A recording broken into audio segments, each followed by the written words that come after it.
Right, I thought I'd do a little video here of a job I'm actually working at the moment. I'm in my 99 Mercedes C200. This is the W202 chassis, or chassis if you're American.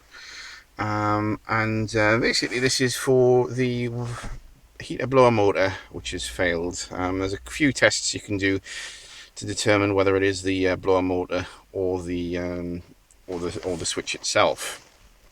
Now, the first thing really to do is to gain access to the motor. Now, the motor is actually hidden underneath this piece here. This is sort of a plastic bit. I'll just bring this out. Plastic bit with holes in, which is held in by three screws at the front. And then under that, you should see this plug. This plug, which should be plugged into the motor still. I've actually already started to dismantle it. And this plug should be in through this hole here, which is, as you can see, where the motor hit. The motor actually is just above that. Now, yes, you'll notice there's a little bit of mud in this, yeah. Because unfortunately, the previous owner of this car had been getting it serviced. Well, he had actually been getting it serviced, but unfortunately, whoever had been doing the service hadn't been clearing out the leaves that had been collecting in the rain tray, which you can just about see there, just under the windscreen wipers there. And which now what happens is it's a sort of like a drainage channel really, with a little hole at one end. Well, this was actually a rubber bung, and what that did is obviously bunged up with leaves and all that. And of course, all the rain we've been having recently, as you can see, it's still raining now. Obviously ran down here, down behind, and straight into the motor. And so of course the motor's been sat in about 3 or 4 inches of water, and of course it stopped working, which was a very, very expensive mistake. I've got a brand new one here ready to go on. These are about £65. I think it was GSF, German, Swedish, French, and out of Mongolian and other cars that actually sold me this. But yeah, they seem to be approaching £80 from other places. But yeah, this was £65. It was actually bought through their eBay shop. So there. Yeah, now there's a couple of things you can actually test to determine if the motor's at fault or it's the actual switch is at fault. This switch here. I really must apologise, by the way, for the hideous coloured dials here. These are white, and these are absolutely hideous. Yeah, I really do want to change these back at some point. I thought the previous owner had actually charvered it up at some point, but no, it turns out these were actually stock in the Mercedes Sport variants, yes, and the lovely carbon fibre as well. So yeah, anyway, getting back to the switch. Yeah, okay, the motor plug that comes from the switch has got two wires. The brown wire is negative, the red and blue wire is positive. Now this always has a 12 volt voltage, regardless of whether the key's in the on position or not.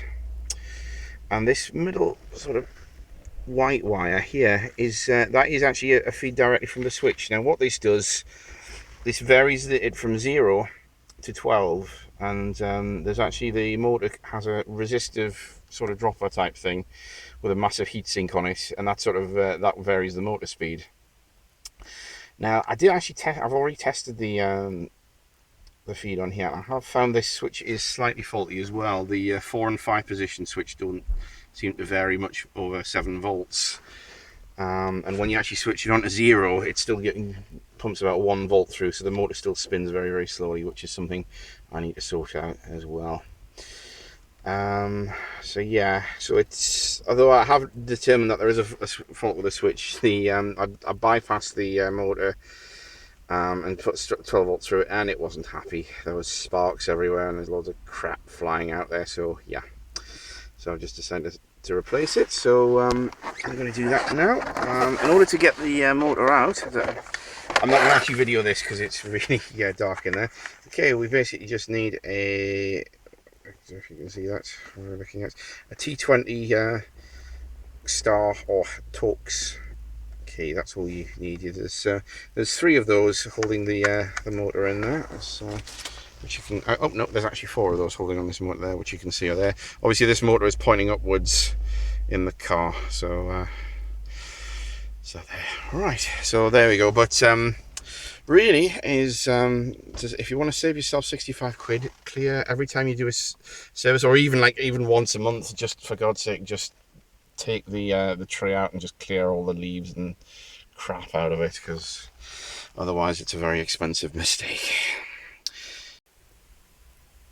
And here we have the old one now removed. This is actually the resistor dropper thing that actually controls the speed of the motor. Now what I have noticed, it's pretty much impossible to take the old motor out without actually doing this. It's only held in with 2 screws there and there.